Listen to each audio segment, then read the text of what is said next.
From the Post-Millennial, DOJ reports to court that it's still reviewing Epstein records for possible release, Judicial Watch reveals. Despite the fact that Donald Trump said, why are you still talking about this? Despite the fact the DOJ put out an unsigned, undated memo claiming there is no Epstein client list. Apparently, there's still some records that may come out. They say the DOJ is still reviewing the Epstein-related records for possible release. The announcement comes just after a leaked internal memo from the DOJ and the FBI where they said there will be no further public disclosures. Something is going on. If this is true, and Judicial Watch, I trust, something is going on. My friends, there is, if this is true, there's an effort still to release information, but an unsigned memo gets released saying they won't. It feels as though there are different factions within the DOJ and government that are conflicted right now. Could it be that Trump and his people, Pam and Cash and Dan, are actively trying to get these documents released, but are still at war with a deep state that has some kind of control? Could it be as simple as Trump's compromised? The threat upon his life and his family has whipped him into shape, as with Dan Bongino and Cash. Were they bribed? I doubt it. These guys are already well off. So what is really going on?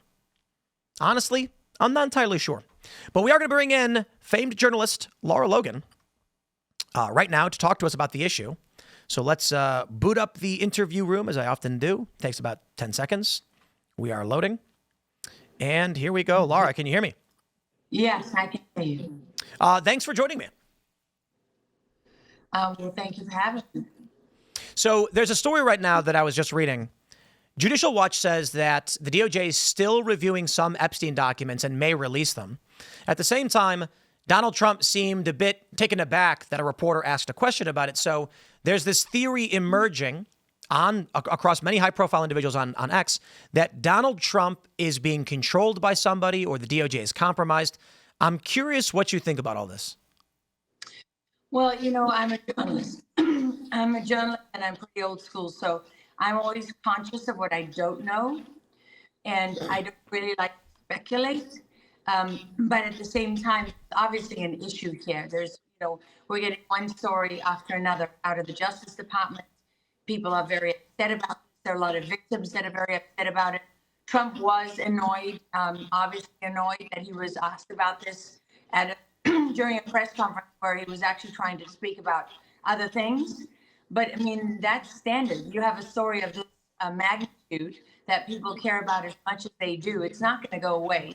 And the president should be prepared to take those kind of questions, right? I mean, so while I understand his frustration because this is a consistent problem that he's had to deal with the media where they never want to cover what he's doing. They always want to have him about something. In the past, it was Russian collusion, Ukraine impeachment, which were all made up stories. Those were just, information warfare operations designed to disturb, disrupt, and destroy his administration. So that sort of frustration is kind of understandable coming from the president, but at the same time, this story is different. The Epstein story is not going away. You don't have a guy who has a whole island, traffics all these girls, basically, and traffic is a nice word for rapes, right? It has an organized system of where girls are consistently raped and abused and expect that this is just going to go away. It's not. And the Department of Justice hasn't done very well on this. I agree. I'm curious what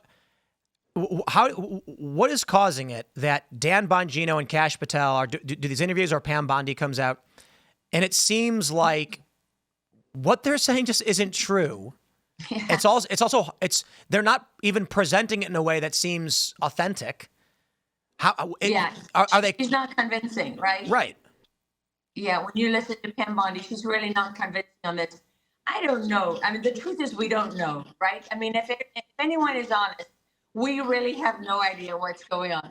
All we do know is that it doesn't make sense. Something doesn't add up here.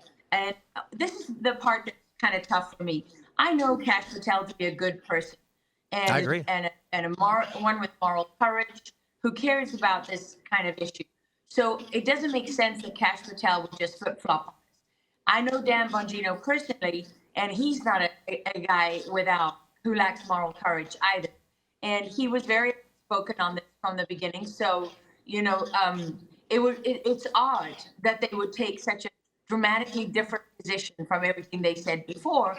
And you got to wonder, okay, what is the information that you have? And it seems to me that the only way to resolve this is to let the public have the information they're looking at. Where the people are tired of being told, the file is on my desk, or we've given the information to Congress, or if you could see what I can see, you would know that Epstein killed himself. That's just not going to cut it. And I do always try to think to myself, okay, what is the play here? Is there something else at work? Are there other moves being made that we're not aware of? What else is happening at the same time?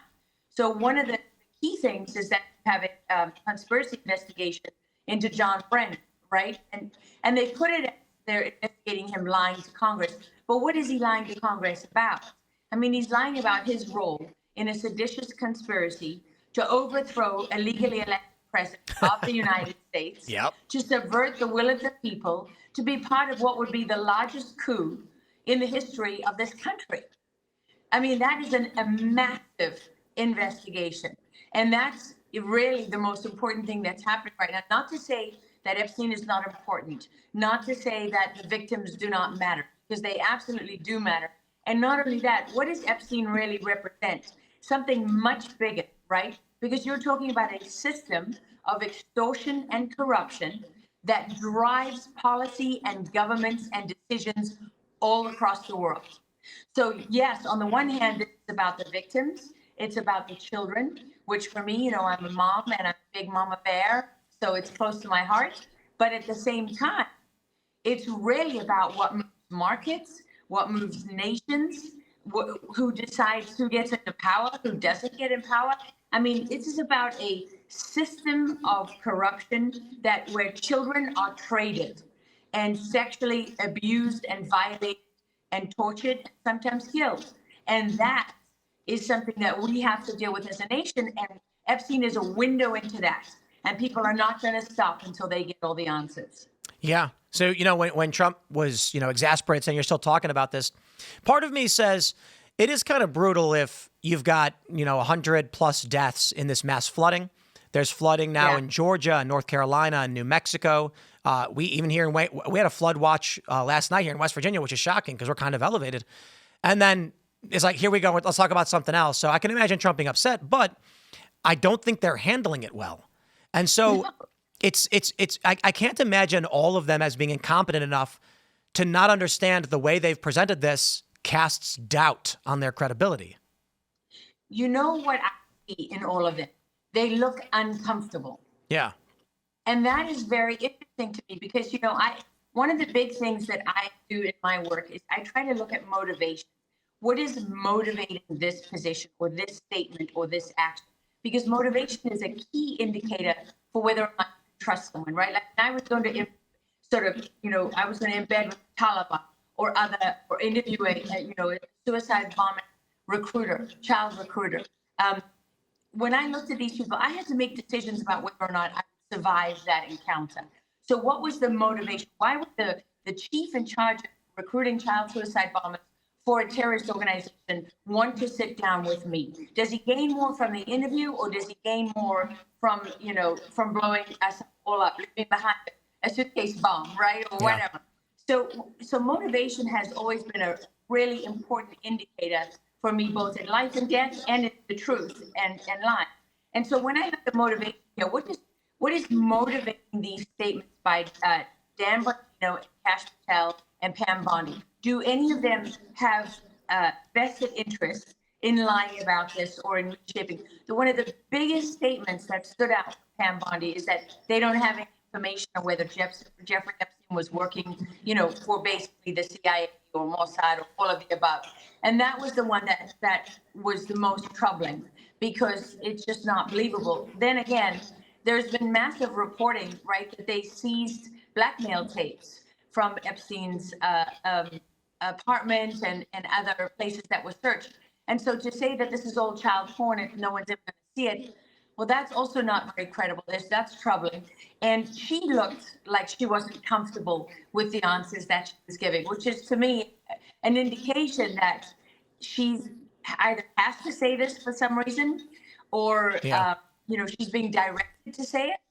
I mean, we just don't know the truth. That's the problem. Because I don't understand why they don't just lie.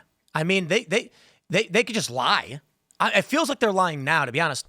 But why not come out and why not come out and say something like, Dan Bongino could come out, or Cash, and say, we got in, we're looking at the documents, boys.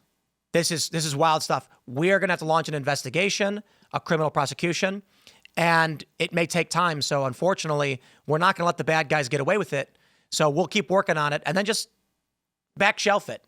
Like, they can just say, oh, it's such intense and horrifying information, we're going to have to keep investigating, and then you just get nothing from it. People forget.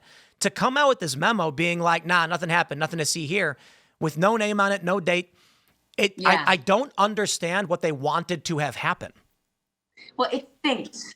That's the problem. A memo that comes out with no name and no date and doesn't come out on the Department of Justice's official website. It doesn't come out from Pam Bondi, from the Attorney General, or anyone. It stinks. And what I've learned too is that absence of normal is abnormal, right? So that, 1 + 1 always equals 2, and right now it's not adding up. Right. So there's something else at play here. I do have to say, maybe it's because, maybe it's a personality flaw of mine, but I do have faith in people. I just, maybe because I know Dan Bongino personally, maybe because I look at his past statements and conduct, I don't find inconsistencies in his previous conduct statements. I don't find inconsistencies when it comes to the president and the Jeffrey Epstein issue. They like to say that Trump was on the island, that Trump was in the logs, and they drag out that one picture of Trump with Epstein, and they like to imply, but they leave out the fact that Trump fell out with Epstein. He PNG'd him from Mar-a-Lago. He obviously fell out with him, and he's had a child trafficking task force that he set up in the first administration. And he has always shown that this is a big issue for him. When it comes to crimes against children, President Trump has been at the forefront of that. And so this is odd. It just doesn't really make any sense. You know what scares me the most is that I trust and respect Dan Bongino and Cash tremendously. Having had Cash on the show several times, and we've had Dan on.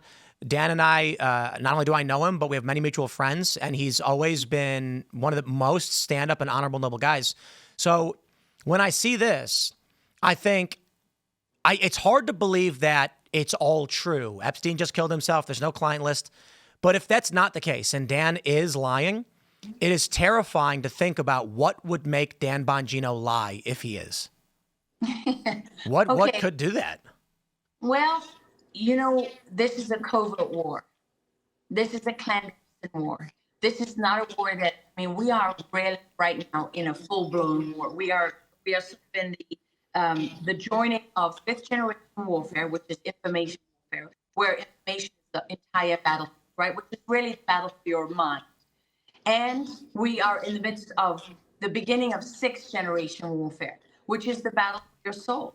And when it comes down to crimes against children and trading in children for business deals and government deals and power deals, whatever it happens to be, you are really in a battle for the soul of every human being, right? Because if you know this is happening and you turn a blind eye or you enable it and so on, then your soul is compromised. You're not doing what we are built to do. Every single one of us has a responsibility as a decent human being to fight for and protect children.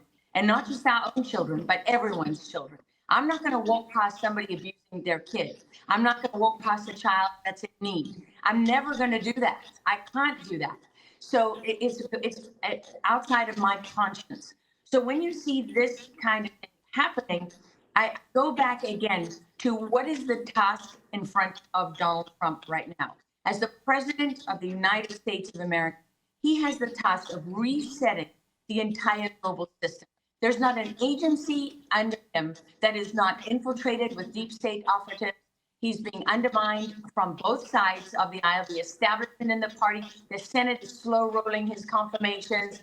And, he doesn't even have his own people in positions of real significance that matter across the federal government. I mean, who knows what he's being told on a daily basis? Because I hear over and over and over again that people are struggling to get access to him. As usual, they try to silo the president in these situations. You don't know if he's being lied to. You don't know what he's being told, what he's not being told. But so I just revert back to, here's a guy who has been consistent on almost every single issue. And people might say, well, he changed his mind on this, he changed his mind on that. Yes, that in itself is a consistent feature of Trump. If he learns something new and he says, well, I didn't know about this, or now that we know this, now this is our position. That has been him all along. So it is, we don't yet have the tools to understand exactly what is going on here, but it is worth considering what else they're doing. One person, well, actually several people online were pointing out it's disconcerting how many of Trump's enemies are latching onto this story against him. And what does it mean when you find yourself in political alignment with people you know to be amoral or seeking the destruction of your country? It doesn't mean they're always wrong, but I guess I wonder, Kash and Dan are as good as it gets in the FBI. I mean, the going after Comey, and Kash Patel said publicly that Comey's responsible for the largest criminal conspiracy against the United States. I mean, that's bold. Yep. That's a bold statement. And we want to see all of this good come out of it. The Epstein thing is worrying because of how important it is and how Trump said he'd release it and how he ordered these things released. And now all of a sudden we're getting this 180. I guess the challenge for me is I don't want to sacrifice what Bongino and Kash are, and will do over one issue, but Epstein is like the issue. It is massive. It's hard to reconcile. I think that's a smart position, though, when you say that you don't want to, basically obliterate everything else, because, you're right. There is common ground now. There's sort of odd bedfellows, right? That you've got people on the right and people on Trump's base, and now they're aligned with people on the left. But that in itself is a very interesting issue because I never want to play into the hands of my enemies, right? So I'm always conscious of that. But I have my own principles and standards, and I'm not going to just toss that out of the window. So where does that leave me? Well, if I look at this from another angle, would all these calls from the Democrats now for the truth to come out about Epstein give them the cover that they need to release certain things? I mean, that's a possibility. Now, 2 years from now, that's not going to be a very credible possibility, but there is a short window of time where that is worth considering. And then going to what you said about, Comey being part of the largest conspiracy against the United States, this is true. And this is not that it's bigger than Epstein, because nothing is really bigger than the fact that children are traded for power, money, and business and all these other things, right? So nothing is bigger than that ethically and morally. But in terms of those who have the task of dismantling all of this, that's pretty overwhelming in many respects. That doesn't mean I'm giving anybody a free pass, because if they don't dismantle this system, if they don't hold people accountable, you literally just, slit someone's jugular, i.e. the United States, and you put a Band-Aid on it for 4 years of Trump, and we're still going to bleed out. Yep. I mean, it's the end of freedom, the end of sovereignty. It's the end of all these things that we hold dear. So you can't give people a free pass. But at the same time, I'm not one of those people that's just ready to throw myself on the bandwagon and start, basically dumping all over people when I lack significant amounts of information and I can recognize the task in front of them is enormous. The fear, I guess, is that there is something controlling things, a superstructure, some have called it, that there was something, someone, or an organization more powerful than the U.S. government that has Kash and Dan and Trump even being like, okay, we can't cross this line. I also wonder if it's actually that with Donald Trump getting access to this information with Pam Bondi, Dan and Kash, maybe they look at the list of information and the evidence, which we don't know exactly what it says, and then Trump concludes, if we actually were to expose this, it would damage the United States. There would be collateral damage that would affect us, and we don't want that to happen. I don't know, honestly. And the challenge is, it's hard to be forgiving in any capacity on this story. Like, we don't believe you, and we want answers. At the same time, what if there is a couple scenarios? One is the release of this information will implicate prominent U.S. politicians, world leaders, allies, and corporations in a way that creates collateral damage to the U.S. government and economy, especially internationally, or could lead to conflict. Like, if this really is what I think it is, and say there's like a Saudi prince on this list trafficking and doing horrible things. You mean every Saudi prince? Yeah, sure, every single one. And then Trump is like, they are going to break the petrodollar and flood the international market with oil and destroy our economy if we release this. Should Trump still release it then? I mean, my attitude is yes, still. But is that a potentiality that maybe Trump is weighing the political pros and cons and like, he doesn't want to do it? I don't know. Well, when you have a system like this, right, which affects people in every country, you have the most powerful intelligence agencies in the world that have long used this system of trading in children and corruption in order to blackmail people into doing what it is they want, to move markets, to move governments, and to move policy, and so on. So it is inevitable that the impact of this has the potential, right, to do all of the things that you're saying. So one theory is that it will cause a collapse in the markets, and that Trump doesn't want to risk that happening to the markets. Now, maybe it's not just because he wants to be, the guy with a great economy. Maybe it's because at the same time they're working on these other things. And if you collapse the economy in this moment, it's going to have catastrophic consequences.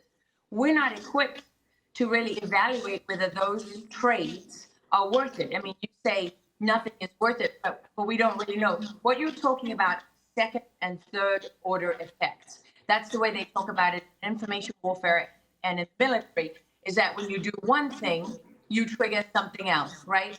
So without knowing exactly what it is they're sitting on and what those second, third order effects would be, we're not in a strong position to judge. So that's one thing. The other part of it is that the president himself and his team obviously are having a difficult time communicating about this and coming up with a real strategy. And that points to maybe the difficulty of the issue, but also maybe to do with some things internally. You have to start asking questions about, what it is that the president is being told, how this is being handled internally. That's a fair question because they look so uncomfortable. In a way, that's kind of reassuring because they're not very good liars, if that's the case, right? And on this issue particularly, they don't appear to be pulling it off.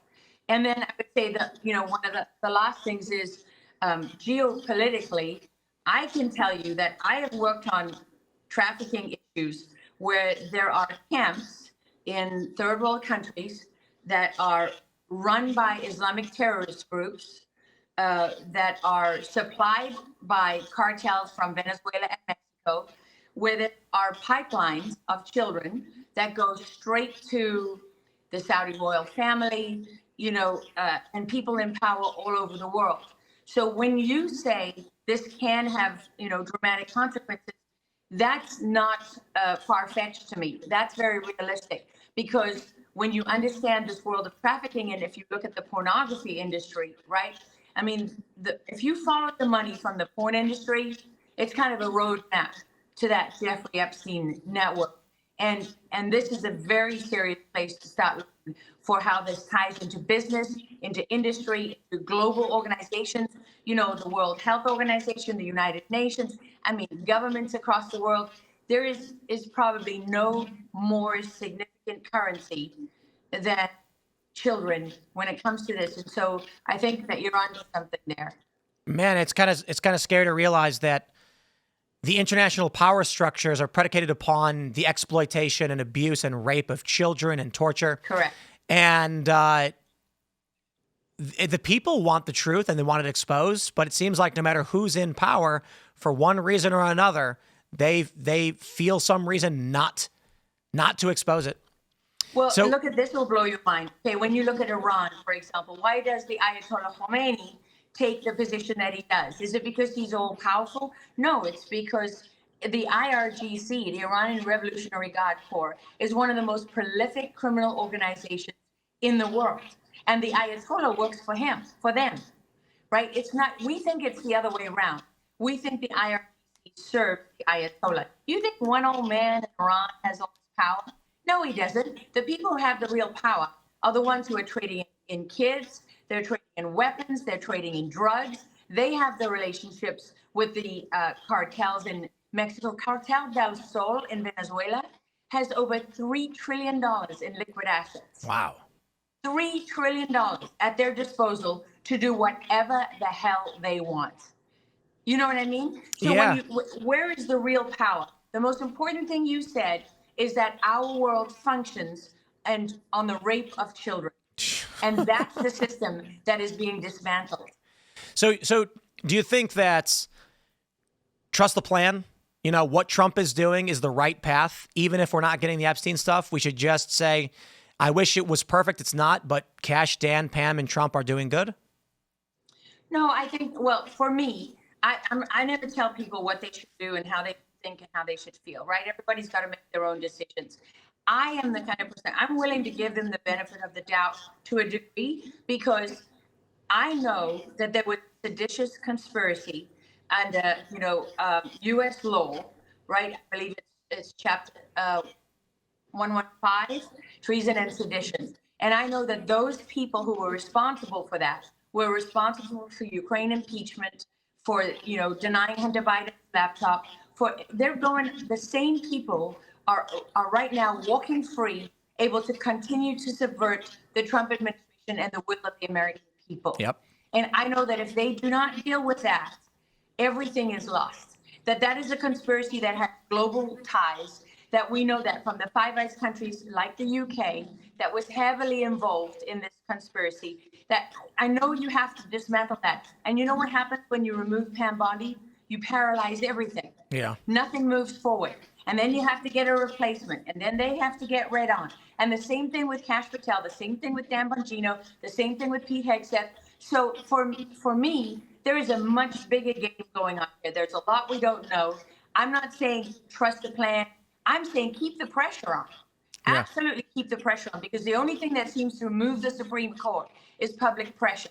The only thing that's going to overcome activist judges that are trying to rule from the bench is public pressure. The only thing that is really going to give this administration, that's going to give Trump the cover to do what he needs to do, is public pressure. So I say stand up taller, speak louder, and do not surrender under any circumstances. I'm still somewhat optimistic. I mean, I asked Grok what's the biggest trending story, and it said the Epstein stuff. Even today, like, people are not going to walk away from it. But you mentioned the importance of going after this conspiracy. There's also, additionally, in the United States, the issue of illegal immigration and the efforts that Trump is taking. So when I look at all of this, I am frustrated over the Epstein stuff, but I also recognize if Trump loses this fight right now, then it's 100% completely lost. And we're between a rock and a hard place. Trump is the best we're going to get. Cash and Dan are the best we're going to get. And maybe we'll have to keep fighting and putting the pressure on to get, the truth. But for the time being, I don't want to throw the baby out with the bathwater and lose on the immigration battle and the conspiracy charges and, the people that are seeking to subvert this country. Remember, the immigration battle is part of the same seditious conspiracy, right? They took human beings and they turned them into weapon systems. And then they use them as cover to infiltrate this country with, for example, more than 300,000 trained members of the People's Liberation Army, with special intelligence units, with special operations units, with IRGC units, with weapons, with terrorists, with hackers, with every bad actor that you can think of. Not to mention, hundreds of thousands of children were trafficked across that border. And you put, untold amounts of money in the hands of the worst people on earth with that open border, which was all in service of a globalist agenda to rule without sovereignty and without sovereign nations. So you're 100% correct. There are very significant issues, and they're all tied together. Yeah. So you can't give up on any of those things. You just have to keep pushing. Right on. Well, Lara, I really do appreciate you coming to hang out and share your insights. Where can people find you? They can find me on X at laralogan.com. I'm on Substack and Rumble and YouTube and TikTok until I get kicked off. You never know how long you're on there, right? You're at their mercy. Yep. Well, thanks for joining me. We'll definitely bring you on next time if something comes up. But we appreciate it. Thank you, Tim. Take care. Take care. And that, of course, was the intrepid Lara Logan. Good insights. A challenge. I don't have a good answer, man. I'm pissed on the Epstein stuff. I want Trump to win on the immigration stuff, the criminals, the abuse, all of that stuff. I want him to win on the Comey, the Russiagate stuff. The Epstein stuff pisses me off. But what do you do? What do you do? I don't think there's a bigger story than Epstein.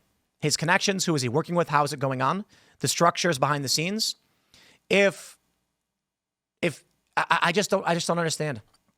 I feel like they've did a piss poor job of dealing with the PR on this issue.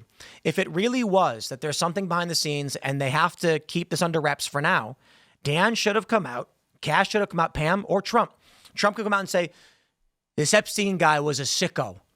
And the things we're learning are disgusting. We got to do it right. And that means we can't just, within a few months, say we're going to release all this information because we're still investigating. And we have to win. And that requires strategy and it requires confidentiality. And that's why you're going to have to be patient as we do what you have sent us here to do. Say that. And I'd say, all right. But to come out with this memo, nothing to see here, boys. I'm like, okay, nobody believes you. It's just weird. I don't get what they're trying to accomplish. But anyway, thank you to Lara Logan for hanging out. Guys, smash the like button, share the show. Let's gear up for that raid on our good friend Russell Brand, who I believe should be ready to go right now.